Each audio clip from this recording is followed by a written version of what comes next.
Movie शुरू होती है तो हमें ये सीन दिखाया जाता है कि समुंदर से कुछ अजीबोगरीब क्रिएचर्स निकलकर शहर की तरफ बढ़ रहे हैं और उन्हें पैरासाइट्स का नाम दिया गया है। फिर हम एक आदमी को देखते हैं जो कि अपने कमरे में सोया होता है और उनमें से एक पैरासाइट रेंगता रेंगता उसके कान के अंदर चला जाता है। वो आदमी बहुत तड़पता है और उसके बाद फिर से नॉर्मल होकर सो जाता है। अब हमें एक लड़का दिखाया जाता है जिसका नाम शिंची था। वो रात को अपने कमरे में हेडफोन्स लगाकर गाने सुन रहा होता है। वो पैरासाइट उसके कान में घुसने की कोशिश करता है लेकिन उसे घुसा ही नहीं जाता। अब वो उसके नाक के पास चला जाता है। शिंची को खारिश होती है तो वो समझता है कि वो एक कीड़ा है, तो वो उसे पकड़कर दूर फेंक देता है। वो उसको मारने के लिए आगे बढ़ता है लेकिन तभी वो पैरासाइट उसके हाथ पर काट कर उसके हाथ के अंदर चला जाता है। तभी उसकी मॉम भी वहाँ पर आ जाती है तो वो उनसे कहता है कि देखें, मेरे हाथ में कुछ चला गया है। और जब उसकी मॉम उसका हाथ देखती है तो वो बिल्कुल ठीक होता है। अब अगली सुबह हमें दिखाया जाता है कि शिंची नाश्ते की टेबल पर बैठा होता है तो उसे अपने हाथ में बहुत अजीब फील होता है। और फिर दूसरी तरफ हमें वो आदमी दिखाया जाता है जिसके कान में स्टार्टिंग में एक पैरासाइट चला गया था। वो अपनी बीवी के सामने आकर खड़ा होता है और अपना मुंह खोल लेता है। उसका मुंह बहुत ही खौफनाक और बहुत ही बड़ा था और वो अपनी बीवी का सर अपने मुंह में लेकर अपना खौफनाक मुंह बंद कर लेता है और ये सब उसी पैरासाइट की वजह से हो रहा था। फिर हमें शिंची दिखाया जाता है जो कि स्कूल जाते हुए रास्ते में अपनी दोस्त से मिलता है। वो भी उसमें काफी अजीब हरकतें नोट करती है और जब वो स्कूल पहुंच जाता है तब भी उसके साथ बहुत कुछ अजीब हो रहा था, जैसे उसके राइट हैंड में काफी पावर आ गई हो। वो घर आता है और अपना हाथ काटने की कोशिश करता है लेकिन उसका हाथ मूव करने लगता है और उसे रोकता है और फिर हम देखते हैं कि उसका हाथ एक क्रिएचर में बदल गया है और वो शिंची से बातें भी कर रहा था। फिर हम देखते हैं कि वो शिंची की बुक्स भी पढ़ा करता था और उसका लैपटॉप भी यूज किया करता था क्योंकि वो इंसानों के रहने के तरीके जानना चाहता था। जब इसने शिंची की बॉडी में घुसने की कोशिश की थी तो शिंची ने इसे आगे जाने से रोक लिया था, इसलिए अब ये सिर्फ राइट हैंड में ही था और उसी हाथ को कंट्रोल कर रहा था। ये अपना नाम मिकी बताता है और कहता है कि तुम मुझे कभी मत काट क्योंकि मैं तुम्हें कुछ नहीं कहूंगा, तुम मेरे होस्ट जो हो। अब हम देखते हैं कि शिंची और मिकी में दोस्ती होने लगी थी लेकिन बाकी सब लोग जिनको पैरासाइट्स ने इन्फेक्ट किया था वो पूरे शहर में बहुत तबाही मचा रहे थे और इंसानों को मारकर खा रहे थे। दूसरी तरफ मिकी शिंची को खींचकर एक रेस्टोरेंट की तरफ ले जाता है। वहाँ पर भी बहुत सारे इन्फेक्टेड लोग यानी पैरासाइट्स इंसानों का गोश्त खा रहे थे। वो शिंची को देखते हैं तो उन्हें लगता है कि ये भी इन्फेक्टेड है और उससे भी वो गोश्त देते हैं, लेकिन जब उन्हें पता चलता है कि पूरी तरह से तो इन्फेक्ट नहीं हुआ बल्कि ये अभी भी इंसान है तो वो उसे ही मारने के लिए आगे बढ़ते हैं। लेकिन मिकी उनको आगे से मारता है और शिंची की जान बचा लेता है क्योंकि अगर शिंची मर जाता तो वो खुद भी मर जाता और ये उसने अपने फायदे के लिए किया था। अब न्यूज आती है कि शहर के लोग मारे जा रहे हैं और किसी को कुछ समझ नहीं आ रहा कि इन्हें मारने वाला है कौन, क्योंकि पैरासाइट्स अपना ये काम बहुत होशियारी और छुप के कर रहे थे। शिंची मिकी से कहता है कि तुम अपने साथी पैरासाइट्स को क्यों नहीं कहते कि इंसानों को मत खाएं, तो मिकी उससे कहता है कि तुम भी तो सब्जियों और जानवरों के गोश्त को खाते हो, तो इसी तरह हम लोगों का खाना इंसान ही है, तो इसमें बुरी बात क्या है। अब मिकी को पता चल जाया करता था कि उनके आसपास कौन सा पैरासाइट है, तो जब शिंजी स्कूल जाता है तो वो उसे बताता है कि तुम्हारे पास एक और पैरासाइट, और वो कोई और नहीं बल्कि उसकी टीचर थी। वो टीचर जब शिंजी को देखती है तो उससे भी पता चल जाता है कि इन्फेक्टेड है, लेकिन वो कहती है कि तुम्हें मुझसे डरने की कोई जरूरत नहीं है क्योंकि मैं इंसानों को नुकसान नहीं पहुंचाना चाहती, बल्कि मैं उनके तरीके इसलिए पढ़ रही हूँ ताकि इंसानों जैसी क्वालिटीज हमेशा मुझ में रहें। वो उसे दो और पैरासाइट्स के पास लेकर जाती है, एक स्टूडेंट होता है और एक पुलिस ऑफिसर। वो बताती है कि ये पुलिस ऑफिसर मेरा हस्बैंड है और हमारा बेबी होने वाला है और वो बेबी बिल्कुल नॉर्मल इंसान होगा, तो हम भी इंसानों की तरह ही रहना चाहते हैं। हम किसी को नुकसान नहीं पहुंचाएंगे, किसी को सरेआम नहीं मारेंगे, लेकिन छुप के गोश्त खाना चाहते हैं, तो क्या तुम हमारा ग्रुप ज्वाइन करोगे। लेकिन मिगी इस बात को नहीं मानता। अब अगले दिन वही पुलिस ऑफिसर उन लोगों के पास आता है तो मिगी शिंची को बताता है कि ये हमें मारने आया है क्योंकि इसे पता चल चुका है कि उस दिन रेस्टोरेंट में हमने एक पैरासाइट को मारा और इसी के साथ वो पुलिस ऑफिसर इन पर अटैक कर देता है। अब मिगी और शिंची भी बहुत लड़ते हैं और इसको फाइनली मार देते हैं। जब शिंची घर आता है तो उसे बहुत बुरा लग रहा कि उसने एक मर्डर कर दिया, लेकिन दूसरी तरफ हम देखते हैं कि पुलिस ऑफिसर की बॉडी से वो पैरासाइट निकलकर किसी और की बॉडी में चला जाता है और ये कोई और नहीं बल्कि शिंची की माँ थी और वो शिंची को मारने के लिए उसकी तरफ बढ़ रही थी। मिगी शिंची को बताता है कि तुम्हें मारना चाहती है, तो शिंची उसे कहता है कि खबरदार तुमने मेरी माँ को कुछ कहा, क्योंकि वो अपनी माँ से बहुत मोहब्बत करता था और वो नहीं चाहता था कि उसकी माँ मरे। लेकिन देखते ही देखते उसकी माँ का सर भी बाकी पैरासाइट्स की तरह खुलने लगता है और वो शिनची पर अटैक कर देती है। उसका बहुत खून जाया होता है और वो मरने के करीब होता है। लेकिन अगली सुबह हम देखते हैं कि वो दोबारा से उठ खड़ा हुआ है। तो मिगी उसे बताता है कि तुम बहुत जख्मी हो गए थे, लेकिन मैंने अपने सेल से तुम्हारे जख्म को ठीक कर दिया। लेकिन यहाँ बुरी बात ये थी कि अब शिनची की बॉडी में मिगी के सेल्स चले गए थे और अब वो पूरी तरह इन्फेक्ट हो रहा था। अब शिनची अपनी माँ को ढूंढने लगता है, लेकिन वो कहीं पर नहीं मिलती। तो वो टीचर के पास जाता है और पुलिस ऑफिसर के बारे में पूछता है, लेकिन वो टीचर भी उसे कुछ नहीं बताती। मिगी उसे बताता है कि अब दिन में मुझे भी 4 घंटे सोने की जरूरत पड़ेगी और उस वक्त मैं तुम्हें बचा नहीं सकूंगा, तुम्हें अकेले ही लड़ना होगा। लेकिन क्योंकि मिगी के सेल्स भी अब उसकी बॉडी में थे तो उसके अंदर मिगी की क्वालिटीज भी आने लगी। खैर, फिर हम देखते हैं कि वही स्टूडेंट जो टीचर ने दिखाया था, जो कि अब पैरासाइट बन चुका था, वो भी शिनची के स्कूल में ही एडमिशन ले लेता है। वो शिनची का दोस्त बनने का ड्रामा करता है, लेकिन आहिस्ता आहिस्ता सबको पता चल जाता है कि वो पैरासाइट है और फिर वो स्टूडेंट इन सब को मार देता है। इसके बाद वो शिनची की दोस्त को भी मारने भरता है, लेकिन शिनची अपनी दोस्त को उठाकर बिल्डिंग से जंप लगा देता है। अब वो टीचर वहाँ पर आती है और वो चाहती थी कि स्टूडेंट मर जाए, क्योंकि इसकी वजह से उसका राज भी खुल सकता था। वो वहाँ पर ब्लास्ट करती है, लेकिन उसे कुछ नहीं होता और फिर पुलिस वहाँ पर आ जाती है, लेकिन वो पुलिस को भी मार देता है। अब मिगी शिनची को बताता है कि वो बिल्डिंग की छत पर है और शिनची दूसरी बिल्डिंग की छत पर जाकर उसे एरो से मार देता है। और उसके बाद वो टीचर के पास जाता है और उस पुलिस ऑफिसर का एड्रेस पूछता है, जो कि पैरासाइट था, और टीचर अब उसे एड्रेस दे देती है। उस पुलिस ऑफिसर का पैरासाइट अब भी उसकी माँ के अंदर था। लेकिन यहाँ पर मिगी के सोने का टाइम हो जाता है, तो इसका मतलब ये था कि शिनची को यहाँ पर अकेले ही लड़ना था। उस पैरासाइट को खत्म करने के लिए जैसे तैसे करके वो उसकी गर्दन काट देता है, जिसके बाद उसकी माँ और वो पुलिस ऑफिसर दोनों मारे जाते हैं। फिर हम देखते हैं कि शिनची अपनी दोस्त से हॉस्पिटल मिलने जाता है।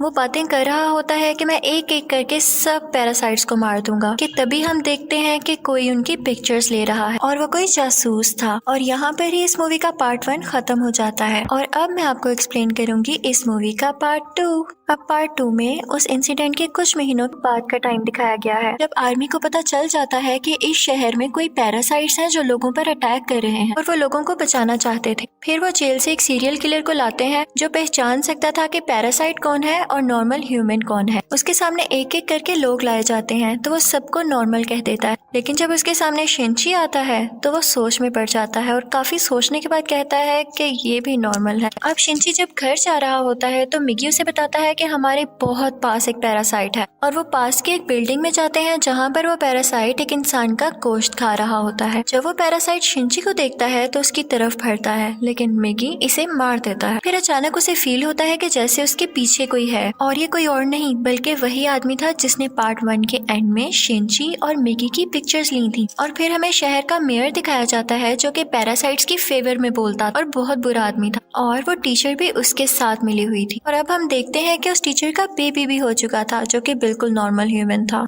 वो मेयर जान गया था कि शिनची पैरासाइट्स को मार रहा है, तो वो भी उसे मारना चाहता था, लेकिन टीचर उसे मना कर देती है। वो कहती है कि मिगी और शिनची आपस में जुड़े हुए हैं, तो मैं देखना चाहती हूँ ये कैसे एक साथ रहते हैं, और अगर तुम शिनची को मारोगे तो हमारा पैरासाइट मिगी भी मर जाएगा। और इसीलिए उसी ने शिनची के पीछे वो जासूस भेजा था ताकि उस पर नजर रख सके।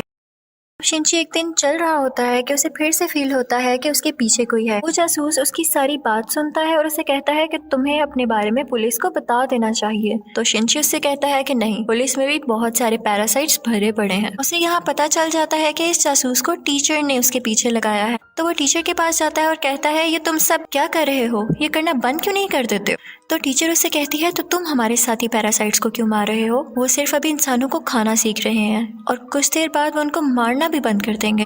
वो चुप हो जाता है और फिर जासूस के पास जाता है और उसे बताता है कि वो टीचर बहुत खतरनाक पैरासाइट है, वो किसी भी वक्त तुम्हें भी नुकसान पहुंचा सकती है, तो तुम उससे दूर रहो। लेकिन जासूस उसकी बात पर यकीन नहीं करता। अब अगले दिन वो जासूस उस मेयर से मिलता है। उसे शिनची की बात को टेस्ट करना था कि वो सच बोल रहा है या नहीं, तो इसलिए वो मेयर के रूम में वॉइस रिकॉर्डर लगा देता है। लेकिन मेयर को इस बारे में पता चल जाता है और वो जासूस को मारने का हुक्म दे देता है कि ये अब हमारे लिए नुकसान बन चुका है। वो पैरासाइट को उसके घर भेजता है उसे मारने के लिए, लेकिन वो घर पे नहीं होता तो वो उसकी बेटी को मार देते हैं। अब दूसरी तरफ शिनची को मिगी बताता है कि तुम पर 5 पैरासाइट्स अटैक करने आ रहे हैं। अब उनकी तरफ एक आदमी बढ़ता है और उसी आदमी के अंदर वो 5 पैरासाइट्स थे। मिगी और शिंची उससे फाइट करते हैं और उसका सर उड़ा देते हैं। उन्हें लगता है कि अब ये मर चुका है, लेकिन अभी तो सिर्फ एक पैरासाइट मारा गया था और 4 अभी भी बाकी थे। बाकी के पैरासाइट्स उसके हाथ में आ जाते हैं और उसे कंट्रोल करने लगते हैं। अब वो टीचर मेयर से कहती है कि जब मैंने तुम्हें मना किया था कि तुम उस जासूस या शिंची को मारने के लिए पैरासाइट नहीं भिजवाओगे तो तुमने ऐसा क्यों किया। अब मेयर यहाँ पर नोट करता है कि उस टीचर के दिल में माँ बनने के बाद इंसानों वाले इमोशंस वापस आ रहे थे, तो इसे ये बात बिल्कुल अच्छी नहीं लगती। अब वो उस टीचर को मारने के लिए 3 पैरासाइट्स भेजता है, लेकिन चूंकि वो भी पैरासाइट थी तो उसको पता चल जाता है कि कोई उसे मारने आ रहा है और वो उनको पार्किंग में बुलाती है और उन तीनों से अकेले ही मुकाबला करके उन्हें मार देती है। लेकिन जब वो घर आती है तो वो देखती है कि उसका बच्चा वहाँ पर नहीं है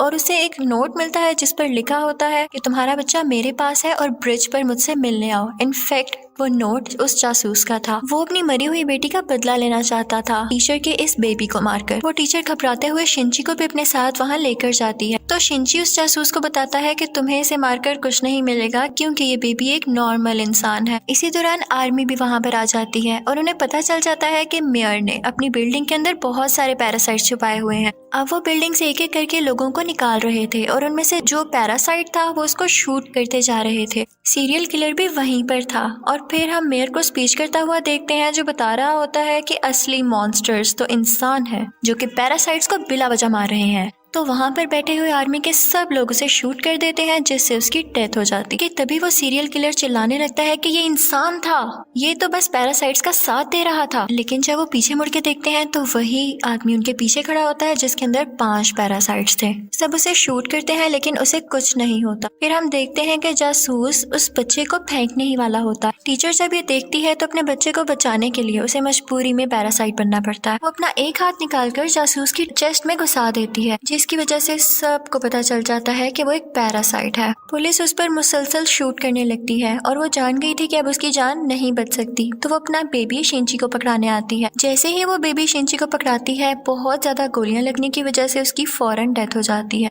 यहाँ पर शिंची को अपनी माँ भी याद आने लगती है और उसमें इंसानों वाली फीलिंग्स दोबारा से आने लगती है। अब पुलिस शिंची को अपने साथ इन्वेस्टिगेशन के लिए ले जाती, लेकिन साथ ही उन्हें खबर मिलती है कि उस पैरासाइट ने जिसके अंदर 5 पैरासाइट थे आर्मी को मार दिया है। तो शिंची फौरन से कार लेकर वहाँ पे जाता है और वही पैरासाइट उसकी कार को रोककर उसका एक्सीडेंट कर देता है। अब वो जंगल में चला जाता है और मिगी से कहता है कि जब तक तुम मेरे साथ हो उसको पता चल जाएगा कि हम कहाँ हैं, तो तुम मुझसे अलहदा हो जाओ प्लीज। इसी के साथ वो पैरासाइट फौरन वहाँ आ जाता है और उन पर अटैक करने लगता है। अब क्योंकि शिंची और मिगी की काफी दोस्ती हो चुकी थी तो मिगी अपनी कुर्बानी दे देता है, यानी अपनी जान सेक्रीफाइस कर देता है, उसकी बॉडी से अलग हो जाता है और शिंची को वहाँ से भाग जाने का कहता है और मिगी को वो पैरासाइट मार देता है, जिस पर शिंची काफी उदास हो जाता है और फिर अपनी दोस्त के घर की तरफ जाता है। वो उसका बहुत ख्याल रखती है। वो लेटा होता है कि एकदम देखता है कि उसके बाजू में से मिगी का एक और हिस्सा ग्रो कर रहा है और ऐसा इसलिए हुआ क्योंकि जब मिगी ने अपने बॉडी सेल्स से के उसकी बॉडी को ठीक किया था तो मिगी के सेल्स भी तो उसकी बॉडी में आ गए थे, इसलिए वो चाहता तो दोबारा ग्रो कर सकता था। शिंची को फील हो गया था कि अब ये दोबारा आ रहा है तो उस पैरासाइट को दोबारा से पता चल जाएगा कि मैं कहाँ हूँ, तो वो अपनी दोस्त की जान बचाने के लिए उसको बाय कहकर वहाँ से चला जाता है। लेकिन जैसे ही वो बाहर जाता है तो वो पैरासाइट उसे पकड़ लेता है, लेकिन एक फैक्ट्री में पहुंचकर शिंची एक केमिकल रोड उसकी बॉडी में घुसा देता है, लेकिन उसे कुछ नहीं होता। तो वो कहता है कि तुम मुझे क्या समझ रहे हो, मैं तो तुम्हें मारकर बाकी इंसानों को भी मार दूंगा और फिर मैं और बाकी पैरासाइट्स इस दुनिया पर रूल करेंगे। वो उसे मारने ही वाला होता है कि मिगी फौरन से उसकी बॉडी में दोबारा ग्रो कर जाता है और उस पैरासाइट पर अटैक कर देता है। इसी के साथ उसकी बॉडी में कुछ होने लगता है और वो तड़पने लगता है। तो मिगी शिंची को बताता है कि जिस रोड से तुमने इसको मारा उस पर बहुत केमिकल्स लगे हुए थे और अब पैरासाइट्स इसकी बॉडी में नहीं रहना चाहते और एक एक करके सब पैरासाइट्स उसकी बॉडी छोड़ देते हैं और अब सिर्फ उसकी बॉडी का ढांचा बाकी रह गया। तो शिंची वो उठाकर नीचे आग में फेंक देता है जिससे फाइनली उसकी डेथ हो जाती है। अब हमें काफी दिन बाद का टाइम दिखाया जाता है जब सब कुछ नॉर्मल हो चुका है। तो मिगी शिंची से कह रहा होता है कि अब जैसा कि इस दुनिया में कोई भी पैरासाइट नहीं रहा तो हमें भी साथ नहीं रहना चाहिए, मैं तुमसे अलग हो जाऊंगा। लेकिन शिंची उसे मना कर देता है